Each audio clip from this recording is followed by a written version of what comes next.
Fermez les yeux. Imaginez que votre corps est une maison. Vos jambes et vos pieds correspondent aux fondations stables de la maison. Votre buste, avec les organes vitaux, est semblable aux étages comprenant la salle de bain, la cuisine et les chambres, et votre tête, pleine de connaissances et de souvenirs, ressemble bien évidemment à un grenier rempli de dossiers et d'albums photos. Ouvrez les yeux. Non, la thèse ne m'a pas rendue folle, pas encore, mais cette comparaison va me permettre de vous expliquer mon sujet de thèse. Dans une maison, la pression de l'eau dans les tuyaux permet d'acheminer l'eau dans toute la maison, y compris les étages. Dans votre corps, la pression du sang dans les artères permet d'acheminer le sang dans tous les organes, les muscles des jambes, les reins, le cœur, les poumons, le cerveau, etc. Sauf que contrairement à une maison, vous et moi, nous sommes encore plus sophistiqués, puisque nous pouvons contrôler cette pression grâce à des capteurs. En effet, le sang exerce une pression sur la paroi des artères.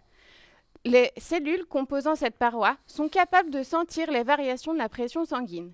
Par exemple, si la pression est trop forte, attention, hypertension, on la fait diminuer.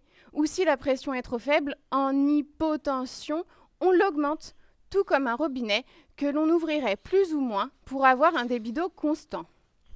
Là, vous allez me demander, et les capteurs dans tout ça ? Eh bien, à l'origine de cette perception mécanique, on trouve des superprotéines qui sont à la surface des cellules membranaires. À l'image d'un capteur, ces superprotéines sont capables de sentir la pression et de la traduire en signaux biochimiques afin que le sang soit acheminé aux organes avec la pression adéquate. Ces superprotéines sont appelées des mécanosenseurs. Et tout ceci fonctionne à merveille, sauf dans la pathologie que j'étudie.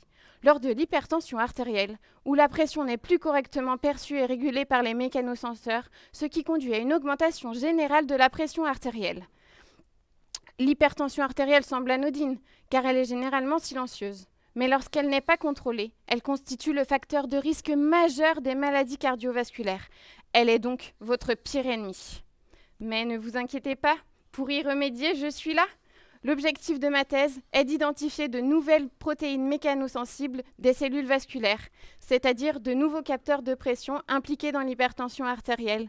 Pour cela, je soumets des cellules vasculaires à des variations de pression et je regarde si je vois l'expression de protéines modulées. Ensuite, je vais cibler ces protéines mécanosensibles afin d'augmenter ou de diminuer leur activité dans l'optique de développer une thérapie génique contre l'hypertension artérielle. Merci.